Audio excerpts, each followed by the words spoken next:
À Anna et Otto, j'ai posé la question, donc comment en fait la guerre en Ukraine est vécue par eux et leurs amis en Croatie, parce que ça rappelle beaucoup, beaucoup de choses. Et la deuxième question ensuite, si nous avons le temps, c'est votre travail interreligieux avec les croyants pour la paix. Voilà, voilà. Anna et Otto, allez-y.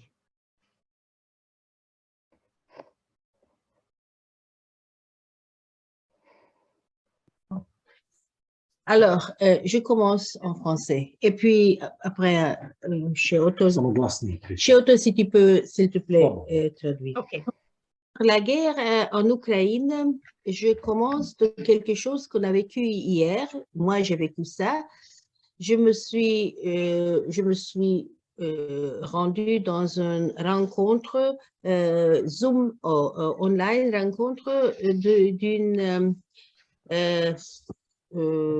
qui s'appelait L'amour pour des ennemis. Comment ça s'appelle? Feindesliebe en Allemagne. Et j'ai espéré que je vais trouver là les gens qui vont contempler la motivation évangélique pour faire face à cette guerre, parce que ça c'était Feindesliebe connecte avec la situation en Ukraine. On a eu une jésuite de Ukraine, on a eu aussi un prêtre orthodoxe, et on a eu l'épiscope militaire allemand. Alors, ça c'était en allemand. Moi, j'étais tellement frustrée pour voir que toute la rencontre, toute la discussion était dans l'esprit de militarisme. C'est-à-dire, au lieu de parler sur l'amour pour l'ennemi, on a parlé de guerre juste, de droit de l'Ukraine à se défendre des Russes qui sont plus ou moins très mauvais, très méchants. Et ça, c'était vraiment, j'ai pas expecté ça. Et je dis ça seulement pour donner une illustration que tout l'esprit dans la société chez nous, eh bien, je pense aussi chez vous, parce que ça vient aussi de l'Europe de l'Ouest, ça, c'est une retardation dans l'esprit de la Deuxième Guerre mondiale. C'est pas même la guerre de nous dans les années 90, parce que dans notre guerre, on n'était pas tellement respecté comme la partie agressée. Je pense maintenant à la Croatie et la Bosnie. On a dit oui, vous êtes agressé, mais vous avez aussi fait quelque chose qui n'est pas bien, etc. Ici, on ne parle pas. On parle vraiment dans un modèle de blanche et noir, on dit ça en français aussi, on sait qui est mauvais, on sait qui est bon, on ne doit pas parler bien sur les Russes. Notre président qui a, alors en Croatie, je parle maintenant, en Croatie, le président de la Croatie n'a pas, on a voulu que les soldats ukrainiens prennent les exercices en Croatie. Et notre président a dit non. Et ça, il est un agent de russe. C'était comme ça. Parce que notre kansler, comment ça s'appelle, le président de gouvernement, il a voulu le faire. Et notre chancelier, il a été pour ça et notre président était contre. Et alors, le président, c'est un agent des Russes. Pour bref dire, tout ce qui est dans la politique, c'est vraiment une façon de propagande contre les Russes, comme si la guerre est quelque chose de juste, ou comme si la guerre est quelque chose de simple, comme si la guerre est quelque chose de propre. c'est tout à fait pour moi difficile à vivre. Et, et moi, dans ces discussions, j'ai voulu demander cet épiscope et cet prêtre, comment est-ce qu'on peut faire le travail pour la paix maintenant en Ukraine? Comment est-ce que vous donnez support? Comment est-ce que vous donnez support à un travail pour la paix? Parce que moi, je sais que nous, on a travaillé pour la paix dès le commencement de la guerre chez nous. Oui. C'est pas qu'on a entendu d'abord convaincre l'ennemi et puis après on fait la paix. C'est le problème que je vois. Alors, cette retardation dans tous les sens, et ce qui me fait triste et dont j'ai un peu honte, c'est que l'Église n'est pas dans une modus de la paix. L'Église est aussi dans une modus de prendre parti contre les agresseurs et ils pensent que c'est la justice. Aha, ich werde auf Deutsch und dann kannst du vielleicht bitte helfen übersetzen. Ja, Also, immer kleine Stücke, bitte. Ja. Also für mich ist eigentlich dieser Krieg, wo es ausbrach, kamen mir zurück die Bilder aus unserer Zeit, Ja. wo ich wusste, dass ich nenne das jetzt so, für diese irdische Zwecke kann ich nicht töten gehen. Alors, pour moi-même, quand cette guerre s'est déclenchée, j'ai revu les images que j'ai eues en moi au début de la guerre chez nous. Et je me suis dit, pour ces fins terrestres, je ne peux pas tuer. Und ich denke, aus meiner Ecke, wie ich mich verstehe als Gläubige, die Nachfolge Jesu versuchen, ist eben wichtig, dass ich nicht in diese, sage ich es, strategische, staatliche Argumentation reingehe. Ich möchte eine... Et pour moi, comme chrétien, à ma suite du Christ, justement, c'est important que je n'entre pas dans un jeu stratégique et politique. Ich verstehe meine Christentum so, dass ich einen anderen Aspekt in diesen Konflikt einbringen oder Zeugnis geben möchte. Moi, je comprends ce conflit. C'est un appel que moi, j'apporte un autre témoignage dans ce conflit. Wenn jetzt die Kirchenleitung sagt, ja, wir sollen jetzt alles so verteidigen und so, woran unterscheiden wir uns über diese, wie soll ich sagen, kriegerische, was wir schon in Geschichte Millionenmal gesehen haben?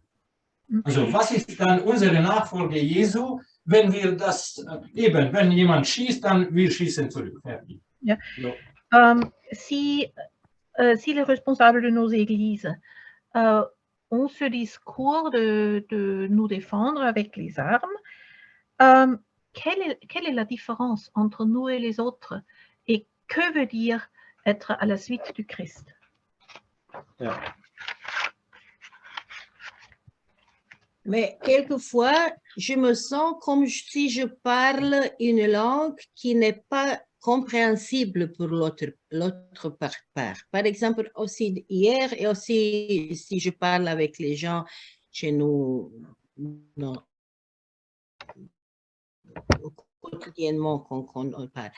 Comme si je parle de ça, que l'évangile, c'est quelque chose d'autre que défendre la politique de l'État. Ils me disent, je ne vis pas une vie réelle. Je ne suis pas réaliste, je suis idéaliste. Et je pense, c'est ma difficulté dans ce sujet, parce que il me semble que je n'arrive pas à articuler ma position d'une façon qui est claire pour les autres. qu'on dit, oui, bien sûr, tu peux le penser comme ça, mais si tu es agressé, il faut que tu défends ta famille, qu'est-ce que tu vas faire, etc. Comme si ma position est tellement d'une autre planète.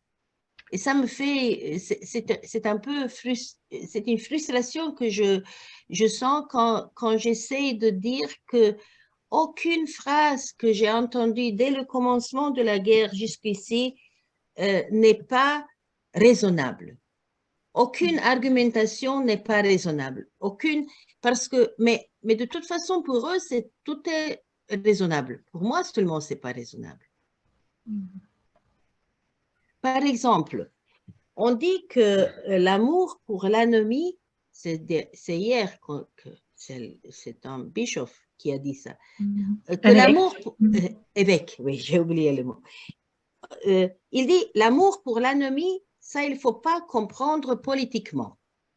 Il faut le prendre seulement personnellement. Alors, moi et toi, nous avons un conflit et nous avons l'amour pour toi et moi.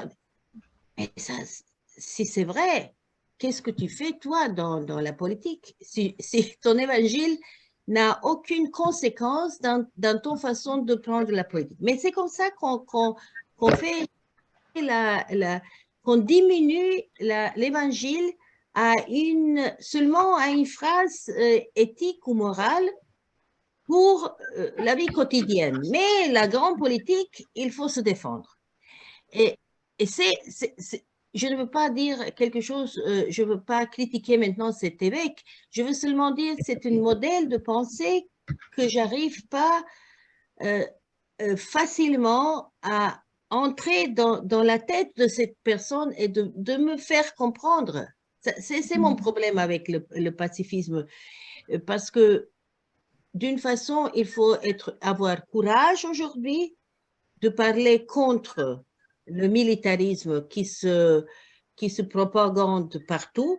Et de l'autre façon, si tu parles avec les gens qui sont attaqués par la guerre, ils se sentent craignés, que je le craigne avec ma façon de parler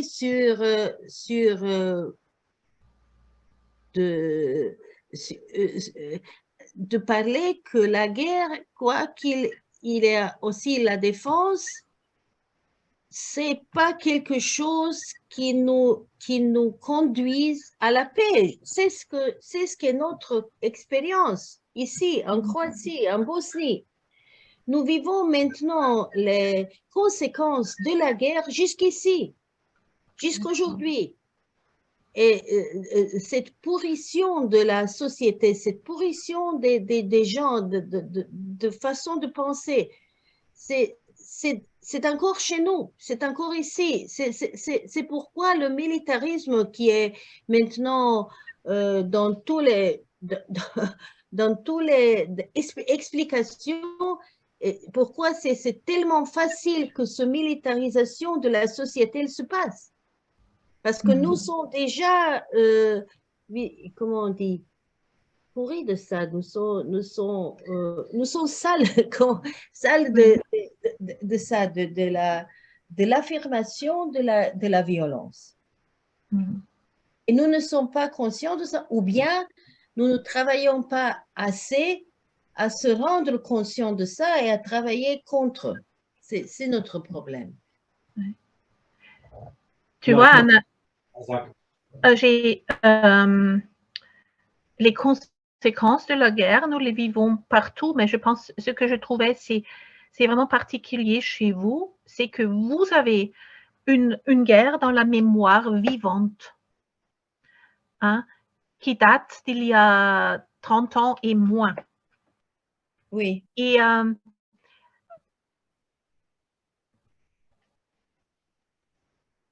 ouais. Da. Aha, kaže, mi imamo svi, ali vi imate sjećanje živo rata prije 30 godina. Oui, qu'est-ce que c'est que je pense à conséquence? Par exemple, hier, c'est la notice dans les journaux. nous avons cette ville Vukovar qui est au l'est de Croatie, qui était bien touchée par la guerre, alors détruite, etc. En Vukovar, on a eu des Croates et Serbes qui vivaient là-bas comme les citoyens. Maintenant, c'est la Croatie. Maintenant, ce sont les Serbes qui ont été les agresseurs. Maintenant, il y a des Serbes qui ont quitté Vukovar, mais il y a encore des Serbes. Eh bien, qu'est-ce qui se passait hier? Hier, le cimetière des Serbes était détruit. Alors, beaucoup de graben, des tombeaux. Des tombes, oui. Les tombes étaient je ne sais pas quoi faire, mais Vandalisées, oui. on a vandalisé ça. C'est ça. Avant hier, je parle avec mes élèves à l'école, je ne sais pas qu'est-ce que c'était le thème, mais de toute façon, ils me disent, oui, oui, moi je viens de Bosnie, avant la guerre, ma grand-mère dit, ça c'était mieux parce qu'on a vécu ensemble, on n'a pas eu ces conflits, etc. L'autre élève dit, oui, mon père me dit, maintenant, la plupart des Croates, on haine aux Serbes, la plupart des Serbes on haine aux Croates, et mon père m'a dit, avant la guerre, ça c'était différent, on a vécu ensemble. C'est ce qui arrive quand on ouvre le sujet. Je ne sais pas comment j'ai ouvert ça, mais de toute façon, j'ai ouvert. Mais on ne parle pas de ça normalement. On a une situation de double couche. Si on parle en extérieur, on pense qu'on a, on a une idéologie de l'État catholique.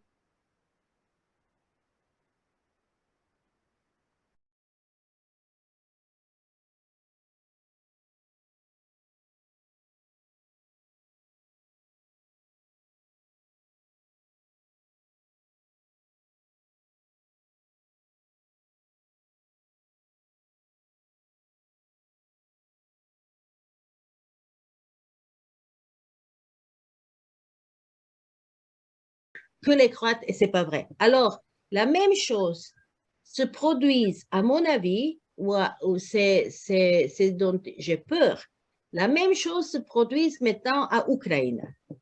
À Ukraine, maintenant, on a les Ukrainiens qui se défendent, qui sont les bons, on a les Russes qui sont mauvais. Mais qu'est-ce qui se passe vraiment dans la société? Où sont les adversités? Où sont les animosités? Où sont que je te ne supporte plus?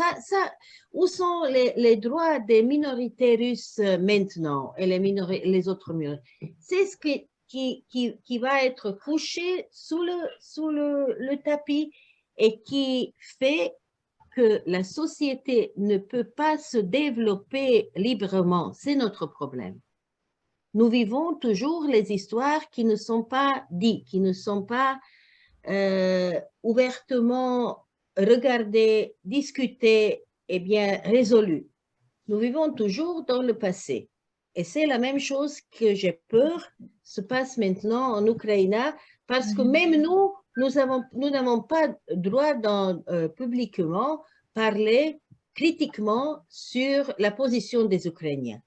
Nous pouvons, dans les journaux, dans les médias, nous pouvons parler seulement le positif, ce sont les Ukrainiens, et le négatif, ce sont les Russes. Et c'est une indication que quelque chose est malade dans la façon de regarder le problème de la guerre. Merci.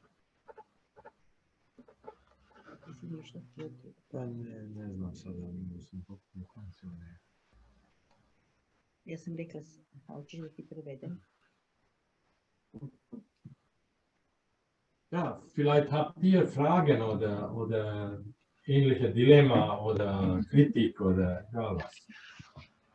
Mais peut-être vous les autres, vous avez des questions ou des dilemmes comparables, des critiques.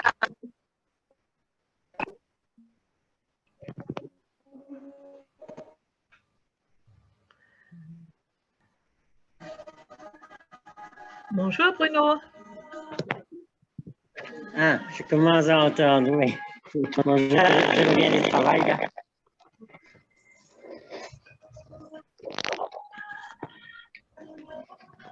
Alors, je pense Otto, il nous donne la parole, hein, pour nous réagir un peu sur ce que Anna et Otto viennent de nous dire.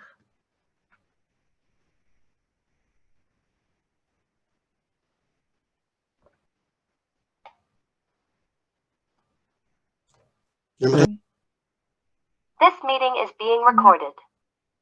Donc, en fait, il y a deux questions.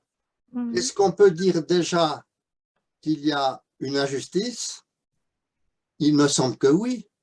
Mais encore, il faut une analyse politique pour dire est-ce que l'OTAN avait provoqué un peu la chose, etc. Et puis, deuxièmement, si on estime qu'il y en a un qui est plutôt dans la justice que l'autre, est-ce qu'on peut le critiquer lorsqu'il fait des choses, des crimes de guerre, par exemple, ou bien est-ce qu'on doit se taire? Et je trouve très, très délicat. J'avais presque envie d'écrire une lettre dans le journal, mais je n'ose pas le faire. Oui. Peut-être qu'il ne faut pas le faire, parce que si on estime qu'il y a une victime, on ne peut pas critiquer la victime, mais c'est très délicat, je trouve. Oui. Merci Jean-Denis. Il y a aussi Bernard qui a levé la main. Oui, j'étais un peu gêné en écoutant Anna tout à l'heure parce que j'ai cru comprendre qu'elle... J'attends qu'elle soit de nouveau là parce que... Est-ce qu'elle Oui. l'entend là? Tu Oui. vois, Je veux faire les notes, seulement ça, je t'écoute. Oui, j'ai cru comprendre dans ce que tu disais que c'était pas évident de se défendre. Or, pour moi, c'est une évidence que face à une agression, et on peut comprendre que les Ukrainiens se soient sentis agressés, même si la question est beaucoup plus complexe qu'un bon et un mauvais, hein, bien sûr. Mais se défendre, pour moi, c'est tout à fait légitime. La question, c'est comment on se défend. Alors, on ne peut pas d'emblée, alors qu'on n'a rien préparé avant, se mettre dans une circonstance où on va se défendre de façon non armée. C'est une évidence. Alors, moi, que faire? Moi, par exemple, j'ai diffusé quelque chose que j'ai trouvé dans la presse qui relatait, vous l'avez peut-être vu, une femme directrice d'une école qui, à un moment où l'armée russe avait progressé, donc les Russes arrivent dans la cour de l'école en voulant prendre position. Et cette femme est sortie en disant ici, on n'entre pas, c'est moi qui commande, les armes restent à la porte. Et le militaire disait, vous allez obéir à ce que je vais vous dire et vous allez baisser les yeux. Et elle a dit, il n'en est pas question, et elle l'a regardé bien en face. Voilà, des exemples je dirais, de résistance, mais qui sont évidemment individuels. Mais pour moi, c'est absolument nécessaire de se défendre. Voilà. Donc, j'avais cru comprendre dans ce que disait Anna que ce n'était pas si évident que ça. Et ça, je ne suis pas d'accord.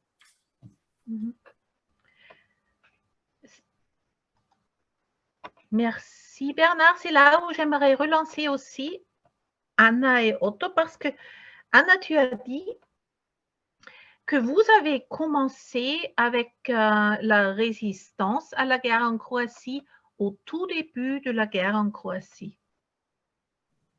Et ça rejoint peut-être un peu ta pensée, Bernard. Qu'est-ce que vous avez fait? Mais il y a peut-être aussi d'autres personnes qui veulent encore commenter. Oui. Non, j'ai voulu seulement Oui. traduire. Je n'ai pas attrapé ta dernière phrase. Est-ce que tu peux la répéter? Ah oui, c'est juste, qu'est-ce que vous avez fait en Croatie au début de la guerre? Parce que tu avais dit que vous avez commencé tout de suite à résister à la guerre. Voilà.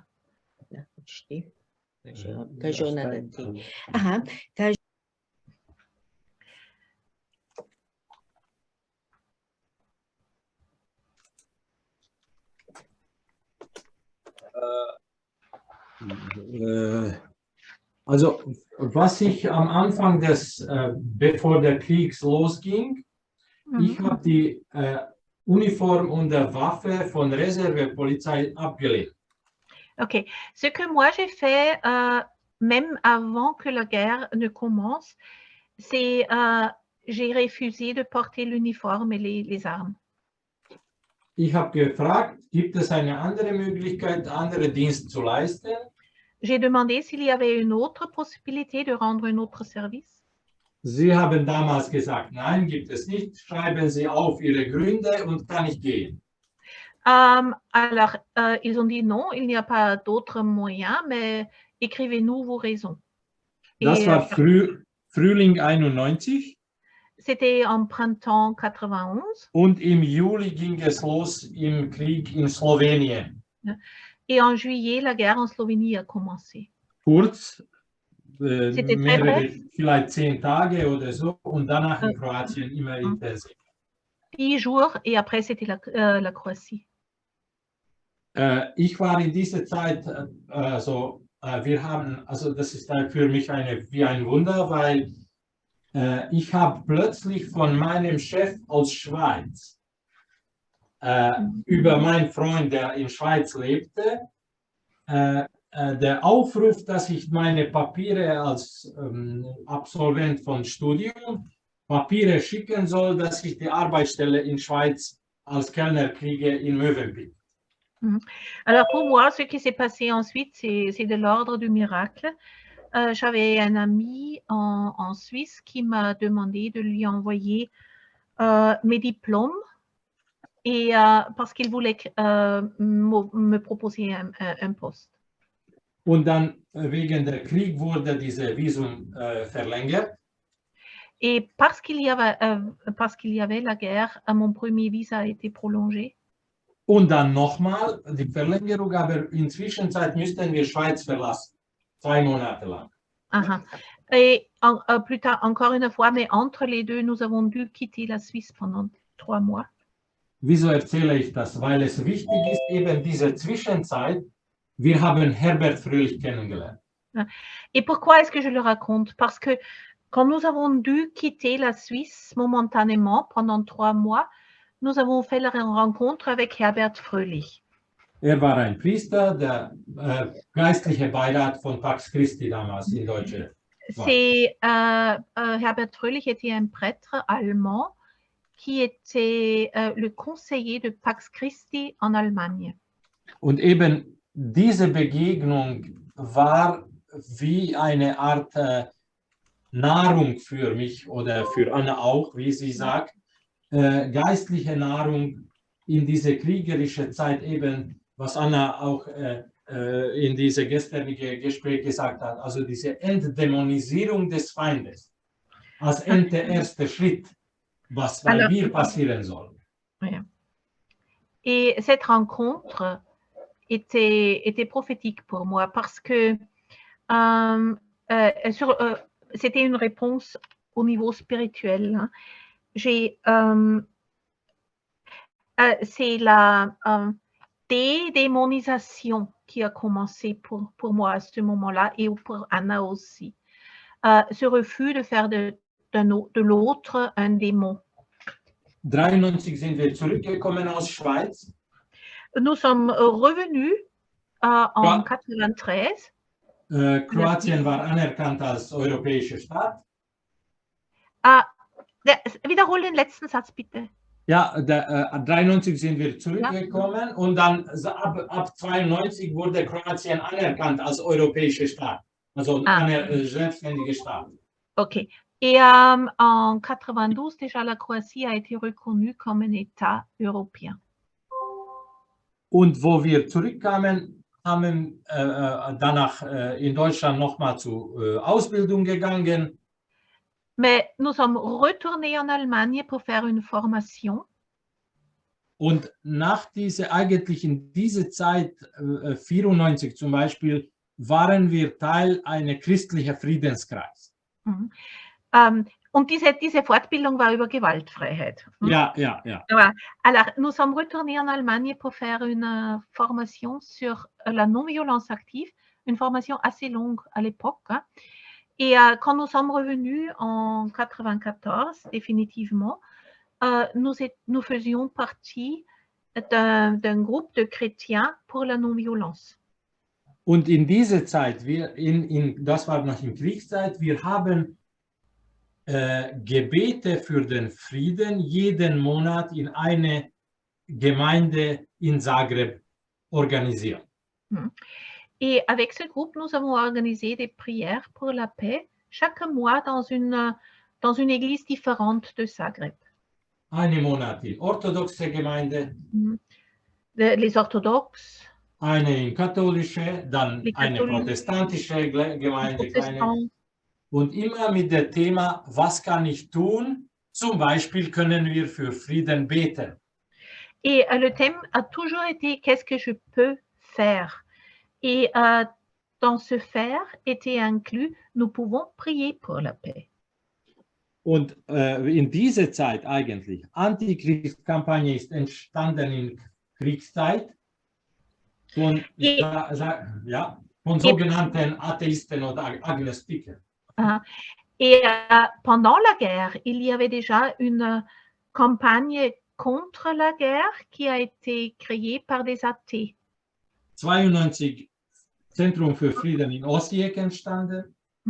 En 92, donc déjà pendant la guerre, il y a le centre de la paix à Osijek qui a été créé. Und unter Beschuss von Osijek, also. Et c'était créé pendant le moment où Osijek était bombardé. Und das sind für mich eigentlich Friedensquellen in diese Zeiten gewesen, wo ich Verbündete erkannt habe für unsere Existenz oder für mein Leben, oder wie soll ich sagen, was kann man langsam konkret machen, neben dem Gebet und so. Oui. Et dans ces lieux, moi j'ai reconnu des sources pour ma propre existence, où j'ai reconnu ce que moi je pouvais faire. Par exemple, prier pour la paix. Und in diese 96 und weiter, wo es der Krieg aus war, diese, wo wir angefangen haben, eigentlich die Ausbildungen in organisatorische Rahmen von Osijeker Friedenszentrum oder Antikriegskampagne oder Pakrac-Projekt langsam angefangen zu leiten. Et c'est à partir de ce moment, en 96, que nous avons commencé à faire systématiquement des formations à la non-violence, ensemble avec ce centre de paix à Osijek et le centre Pakrac et d'autres.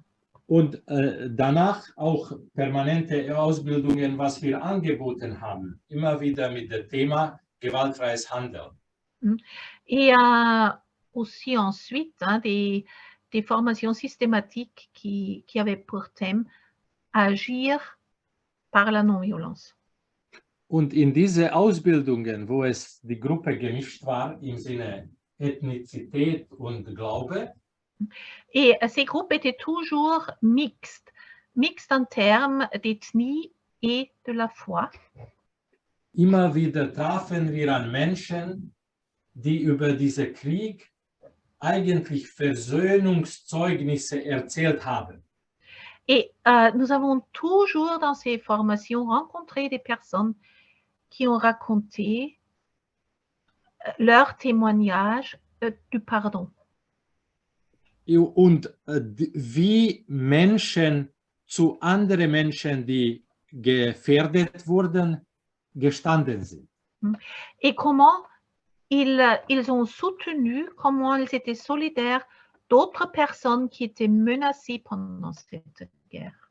Unter Kriegsgefahr, wie sie die anderen versteckt haben.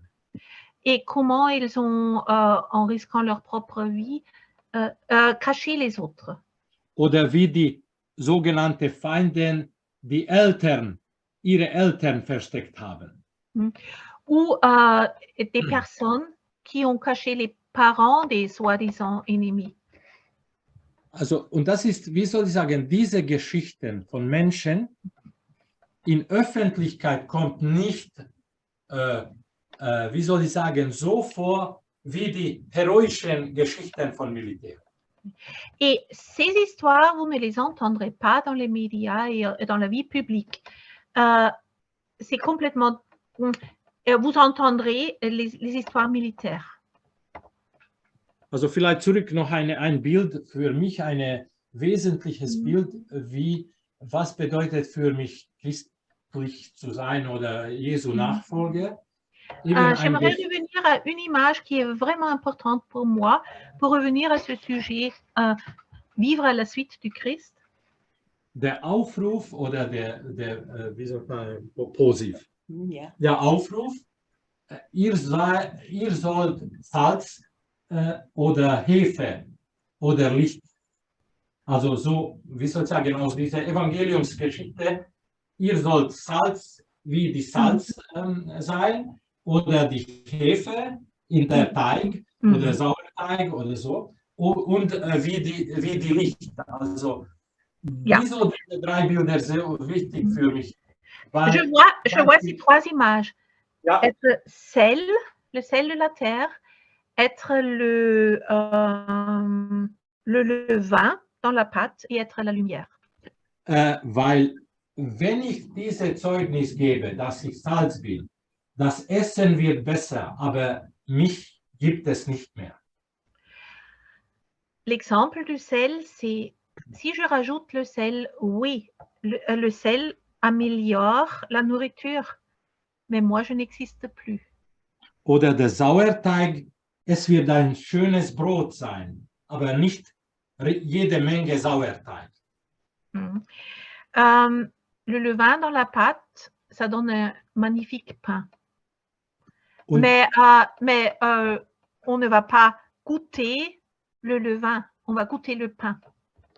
und das ist eigentlich meine existenzielle Frage. Kann ich bis zu dieser Art, sage ich jetzt, Nestanak, Verschwinden. dass du verschwindest oder dass du vernichtet bist, aber du hinterlässt Zeugnis von etwas Gutes oder wie Jesus das gemacht hat.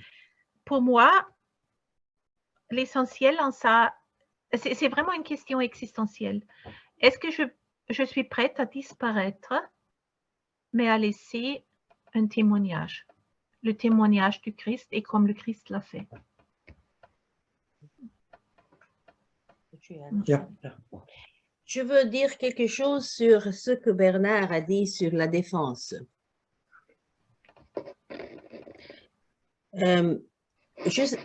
Peut-être je n'ai pas bien parlé, mais je suis d'accord avec ce que tu dis. Parce que j'ai le droit à vivre et j'ai le droit d'être là avec mes convictions, avec ma liberté. Mais ce que nous regardons dans la télé, c'est plus la défense d'une personne ou la défense de mes valeurs. C'est la défense du territoire. Et la question que je pose et que je ne dois pas poser ouvertement, publiquement, je pose chez vous ici, c'est pourquoi le territoire a plus valeur que la vie des personnes. Au moins, pourquoi les hommes en Ukraine sont obligés de rester là et de se battre. Si quelqu'un en Ukraine pense qu'il faut qu'il le fasse, j'accepte parce que je ne suis pas dans la position de valoriser ses choix. Mais à mon avis, ce qui se passe aujourd'hui, c'est qu'on entende, au moins j'attends ça, que la victoire a plus de valeur que la paix. C'est la victoire que Zelensky demande. C'est la victoire que nous supportons. Et il faut se demander pourquoi. L'autre chose, alors ce sont les mots, les mots qui montrent la différence. Victoire versus paix. L'autre chose, non-violence, c'est la guerre, pas de violence. D'abord, il faut vaincre l'ennemi et puis la paix et la non-violence. Non, la non-violence, c'est versus la justice et la vérité. La justice, c'est quelque chose pour laquelle nous utilisons la violence, de montrer qui a la justice, qui a la vérité. Moi, j'ai la justice et j'ai la vérité de la guerre que j'ai vécue en Croatie. Mais la justice et la vérité des Serbes, qui est une autre explication. Une fois, peut-être ça, on va vivre ou non, je ne sais pas, mais une fois, la justice, la vraie justice et la vraie vérité, ça se passe dans la réconciliation. Si nous avons l'occasion de se parler nos justices et nos vérités, c'est pas que la justice et la vérité sont relatives, c'est seulement que moi je suis relative. Et se battre pour la justice, c'est bien dangereux, à mon avis. C'est ce que j'ai vécu dans cette guerre. Parce que et la question que pose Jean-Claude, est-ce que j'ai droit de critiquer la victime? Je ne pense pas que j'ai droit de critiquer quelqu'un, ni la victime, mais je pense que je vois les Ukrainiens dans une position où nous étions dans la guerre, où nous avons été convaincus que être contre les Serbes, c'est la justice. Mais dans le travail de la paix, tu vois que ce n'est pas la justice, que la justice, c'est quelque chose d'autre. Ce que j'entends des Ukrainiens, des gens qui parlent, pas les gens qui sont ici, mais dans les médias, ce que j'entends de Zelensky, aussi que j'entends des politiciens de l'Europe et de l'Amérique, c'est souvent pousser les gens dans une façon de penser et d'agir avec race, avec la haine. Et avec une vengeance. Et ça, c'est quelque chose, si je le vois en regardant ces gens, d'essayer de leur dire, c'est pas la façon comment on peut se libérer de cette guerre. C'est ce que j'ai l'obligation de dire. Je vois qu'ils démonisent les Russes. Comment je le dis? Il faut avoir une grande sensibilité pour ces gens. Mais si le prêtre hier me dit qu'il se sent touché par le pape François, parce que pape François a dit que Dostoïevski est un grand écrivain, je peux essayer de lui dire, mais c'est pas la façon comment tu peux te libérer des Russes. C'est la façon comment tu soutiens ton traumatisation. Et je ne veux pas le soutenir, je veux que tu sois libre de ça. C'est notre problème. Je pense que aussi, tu as raison, Ukraine est attaquée, Russe attaque. Alors, armée russe, armée ukrainienne. C'est la situation. Et ceux qui font les crimes, ils font les crimes toujours dans la guerre, on fait les crimes de la guerre. Mais comment est-ce que nous, qui sommes les spectateurs, comment est-ce que nous pouvons être le soutien à la paix pour les Ukrainiens et pour les Russes? C'est notre question. Et ce n'est pas, à mon avis, d'être seulement sous la propagande ou sous la idéologie ukrainienne. C'est le problème. Mais comment tu le dis, c'est difficile. Je ne sais pas qu'est-ce que font les pacifistes en Ukraine aujourd'hui. Ils sont les traîtres, comme on dit. Ils sont les gens qui ne sont pas assez patriotes, probablement. C'est parce que le problème de la militarisation de conscience, de façon de penser et de parler et d'agir, est tellement entre nous. C'est comme l'air que nous respirons. Et je pense qu'il faut faire la résistance à cette militarisation. Nous ne pouvons pas poser publiquement la question pourquoi l'Europe, la France, l'Allemagne, l'Amérique, pourquoi ils donnent tant d'argent et tant d'armes à Ukrainiens? Est-ce que vous pensez qu'ils sont tellement, c'est tout gratuitement? Je pense que ça, c'est naïveté. Alors, je ne peux pas le parler à quelqu'un qui a perdu son fils. Je ne peux pas parler comme ça, mais je peux penser et voir sortir de cette guerre, ce n'est pas la victoire. Et à nous qui ne sommes pas touchés par cette guerre, à nous, c'est de penser comment faire la paix pour les deux parties, pas seulement pour les Ukrainiens.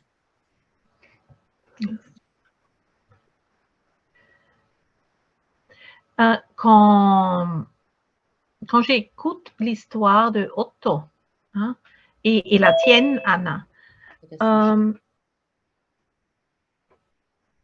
vous avez en fait profité d'un troisième lieu, d'un tiers lieu, pour vous lancer, pour avoir tous les outils de la non-violence et tout ça. Et je pense à tous ces réfugiés qui sont chez nous aujourd'hui, Russes et Ukrainiens. Et comment est-ce que nous les aidons de cheminer, d'apprendre, de voir et d'apprendre autre chose?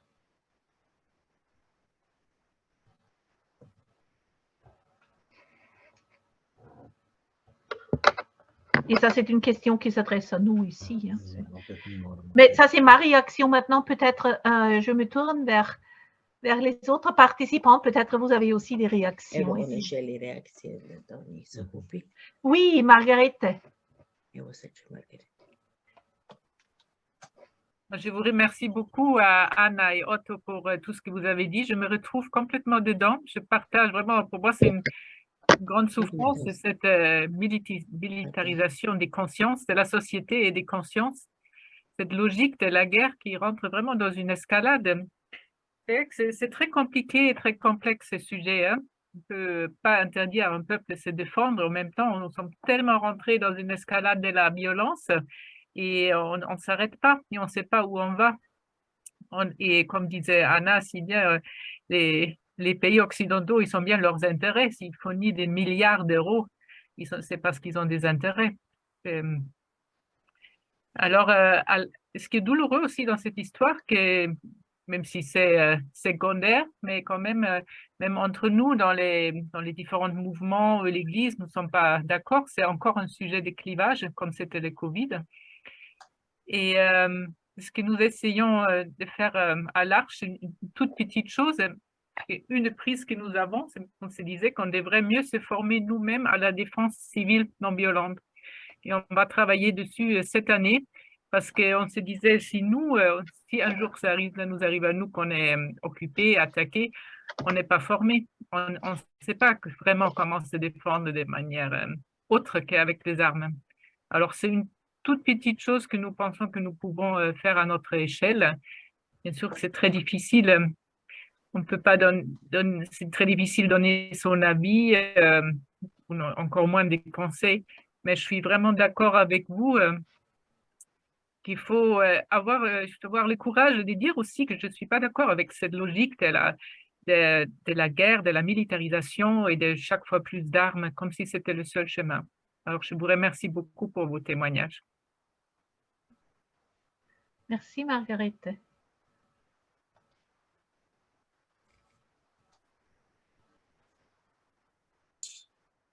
Je ne sais pas, mais je pense peut-être une des manières de prendre position, c'est à la fois de soutenir les objecteurs de conscience russes et les objecteurs de conscience ukrainiens.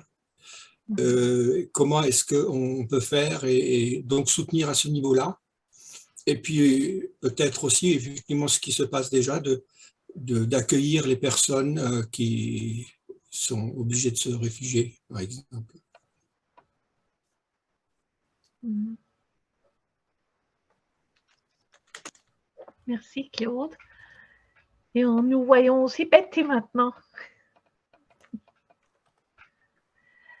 Karina. Karina, nous ne t'entendons pas. Aussi, il faut savoir qu'il n'y a pas le droit d'être objecteur de conscience en Ukraine. Et on accepte en Europe qu'il vient vite au Union européen, il faut demander qu'il y a ce droit. Parce que, comme tu dis, la militarisation est complètement augmentée et l'Ukraine soi-même ne dit pas « Oh, tu ne peux pas, vous ne pouvez pas battre l'outre contre les Russes ». C'est interdit de dire ça. Et oui, les gens ont échappé de le pays pour ne battre pas, n'entre pas dans la miche, mais quand même, c'est très important que cette acceptation. Et si nous ouvrons cette conversation sur l'objection de conscience, ça dit que la militarisation, c'est pas toujours correct. Merci Karina.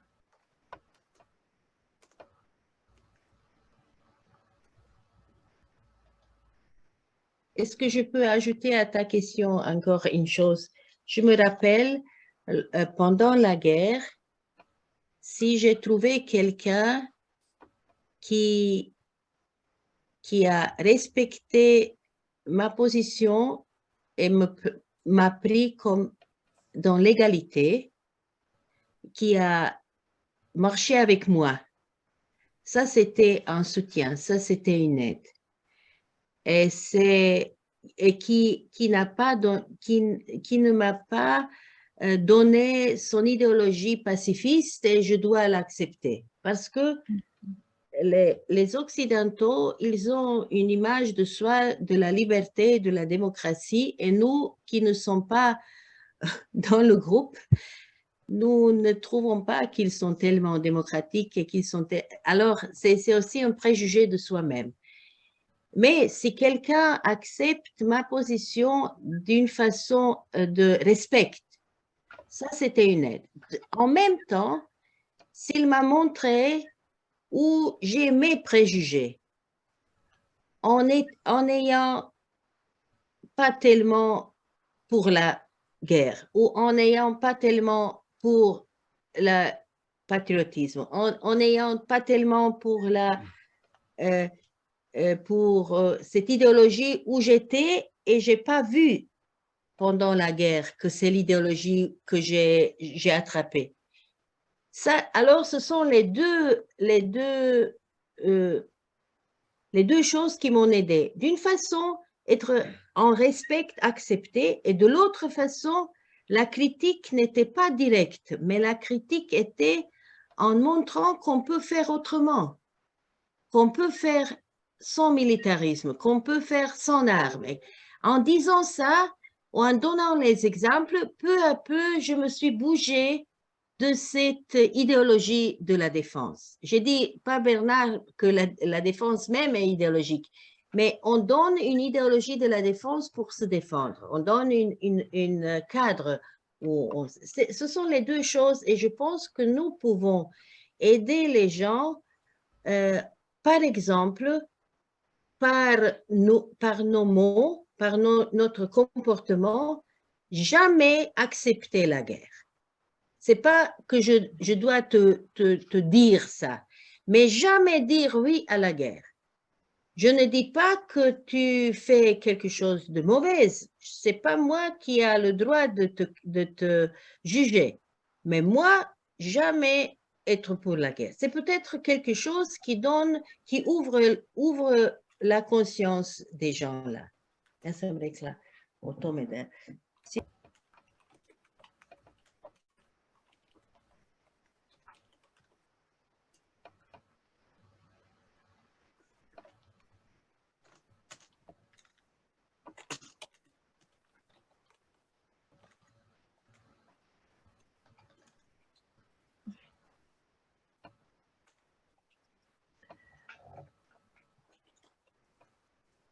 Anna et Otto, dans une conversation en Croatie, et je pense que c'était après les rencontres, vous avez la partie officielle des rencontres.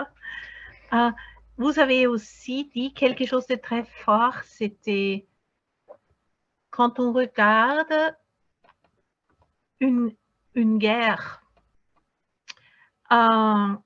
au début, en quelque sorte, vous pouviez comprendre le cri à la réponse militaire.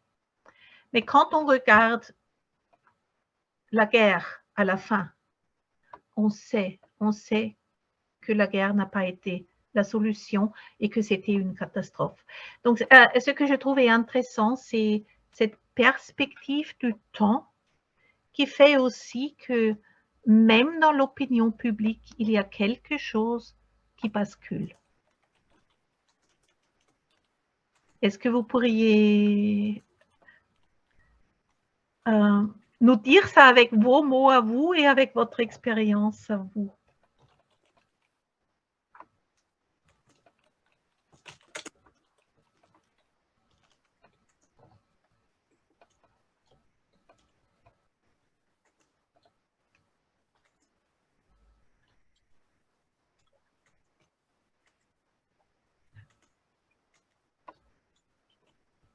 Also für mich ist, wie soll ich sagen, oft habe ich gehört, wo ich diese Aspekte von Fragestellungen gegenüber Krieg und Verteidigungskrieg stelle, das ist jetzt nicht der Zeit. Das ist jetzt nicht Der Zeit, die Zeit. solche Fragen jetzt zu stellen. Es ist Not, jemand ist Aggressor, jemand ist Opfer, es ist klar die Situation. Dans mon expérience, c'est à chaque fois quand on en discute, c'est au début, les gens disent bah, ce n'est pas le moment des questions, maintenant il faut se battre, il faut se défendre. Im Sinne zum Beispiel all diese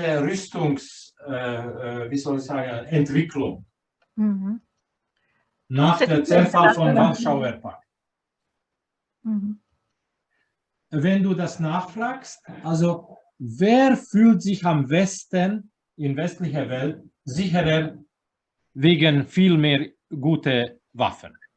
Regardons la course à l'armement, mais qui dans le monde occidental se sent vraiment plus en sécurité en raison de la présence de ces armes?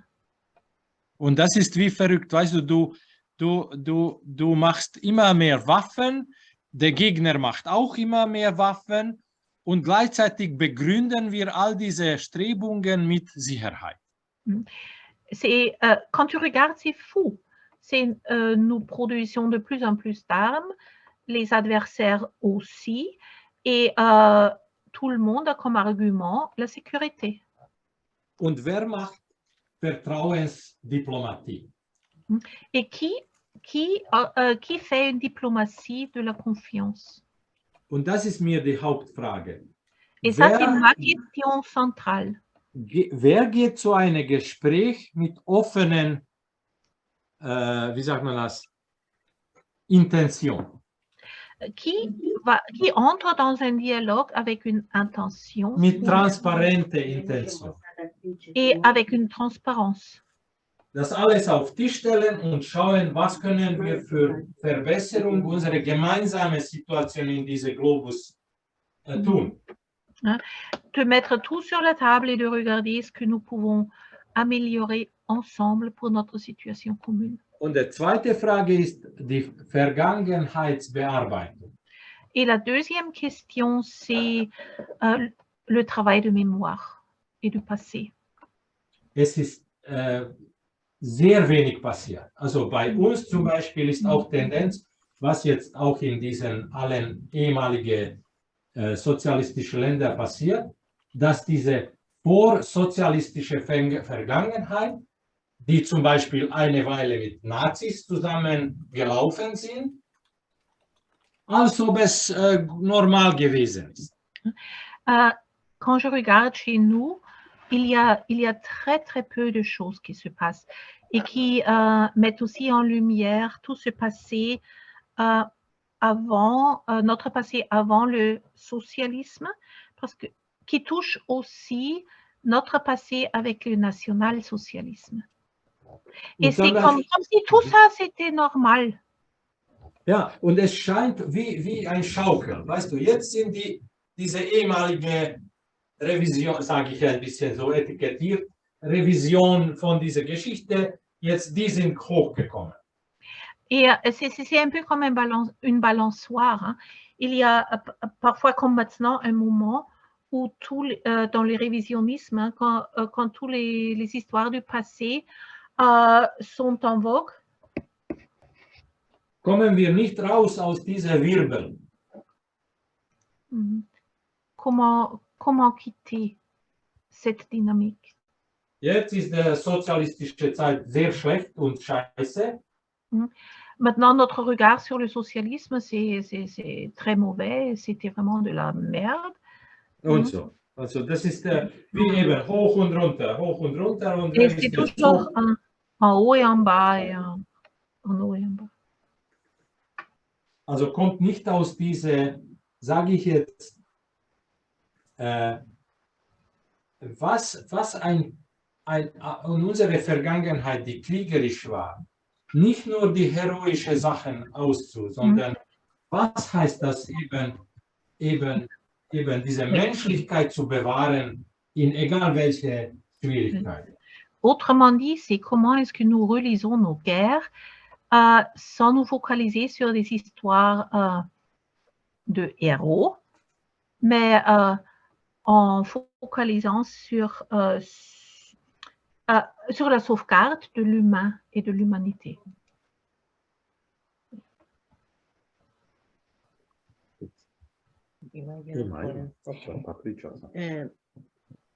Et je vois ici que Ransuli a donné un titre « Jamais frère ». Et ça me donne, c'est ma question, comment est-ce que nous entrons dans la guerre en pensant que c'est nécessaire? Comment nous nous laissons croire que c'est nécessaire? Et ça, c'est jamais frère. Je le mets contre l'encyclique du pape Fratelli Tutti. C'est-à-dire, qu'est-ce que nous pouvons faire autrement, nous, pour ne pas dire jamais frère? Qu'est-ce que nous pouvons faire autrement? Qu'est-ce que nous...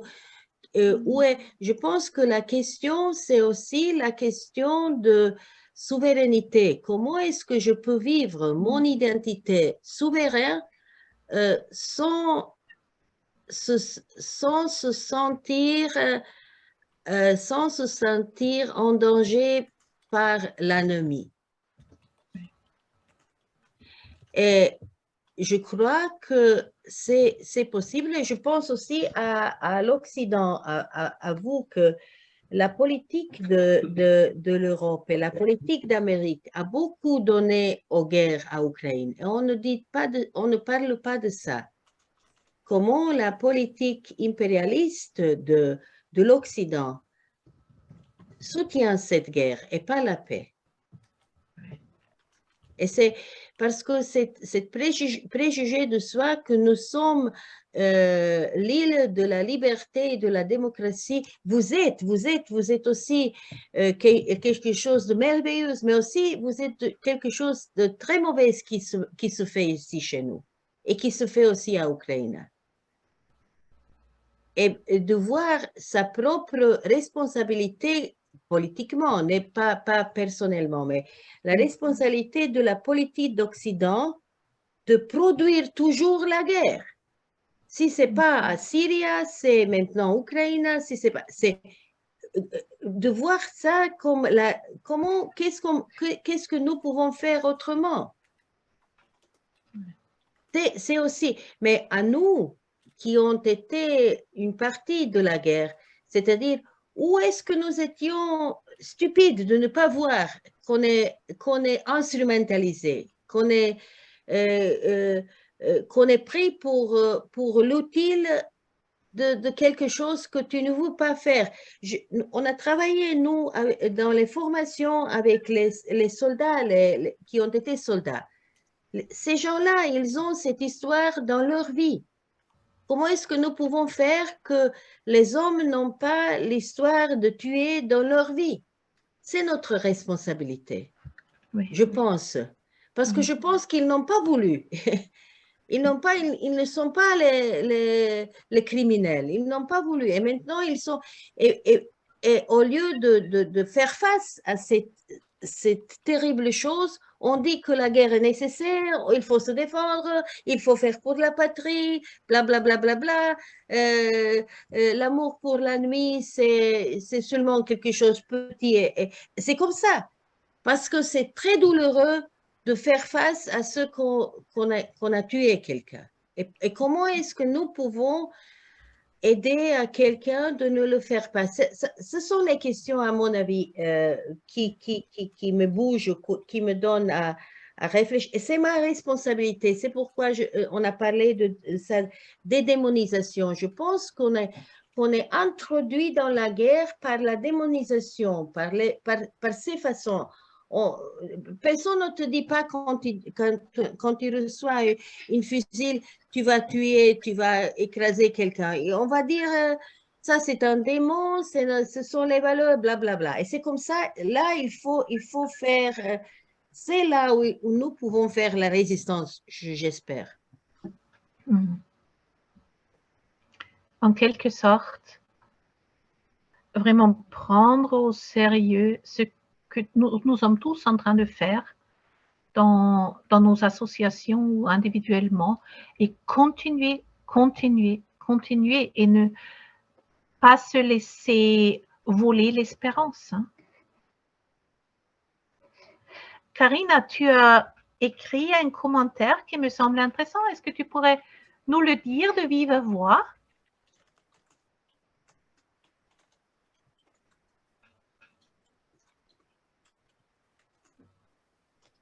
Je préfère écrire, mais vous pouvez lire.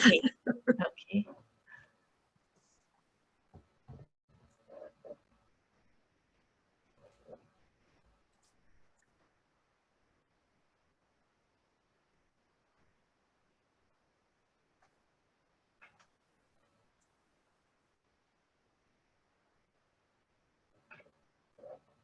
Tout le monde sait comment Vous avez aller eu... voir.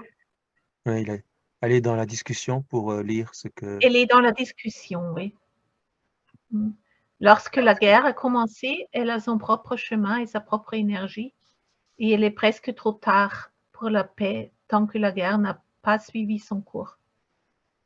Nous pouvons et devons agir pour la paix et la protection des personnes et de la planète, mais après l'inévitable paix qui arrivera, nous devons redoubler nos actions de prévention, de décolonisation, de démilitarisation et réduire l'augmentation des armements.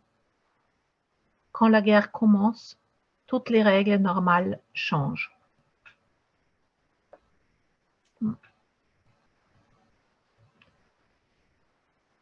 Je ne sais pas si l'un ou l'autre veut encore nous faire un retour. Etienne, non? Ich wollte was noch zu dieser Ebene. Wenn der Krieg losgeht, dann ändern sich die Regeln. Oder so habe ich verstanden. Toutes les Regeln normales. Quand la guerre commence, toutes les règles normales changent. Ja. Und das ist eben die Frage. Ist die Nachfolge Jesu wie soll man das sagen, eine Berufung für mich in jeder Zeit? Et c'est justement là la question. Est-ce que la suite du Christ, est-ce que c'est une vocation pour moi? Oder wenn es so riesengroße Schwierigkeit kommt wie Krieg oder solche Sachen, dann müssen wir das in den Schrank stellen und eine bessere Zeit wieder rausholen. Ou est-ce que nous mettons notre christianisme dans le placard quand les temps sont difficiles?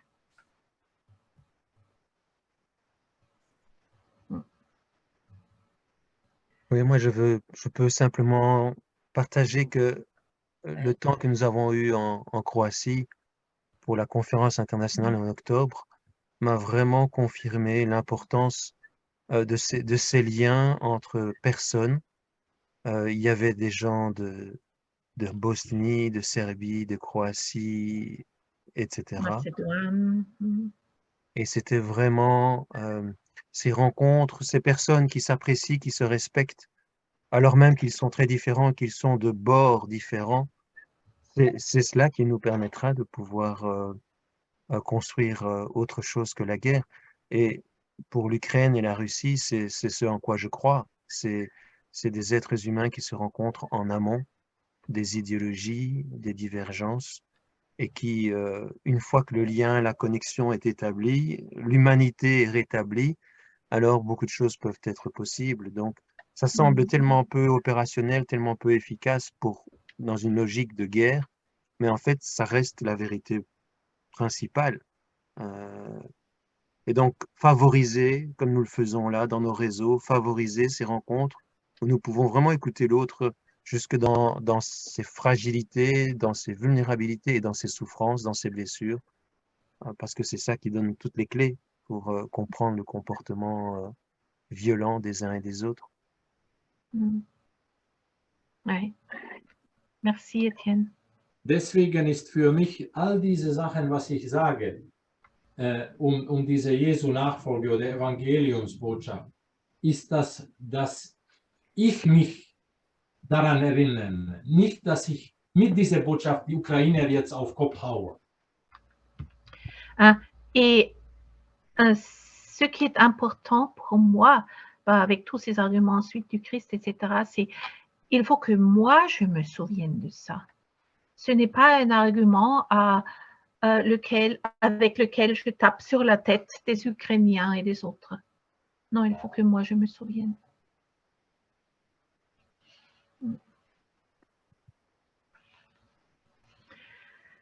Merci beaucoup, Anna et Otto.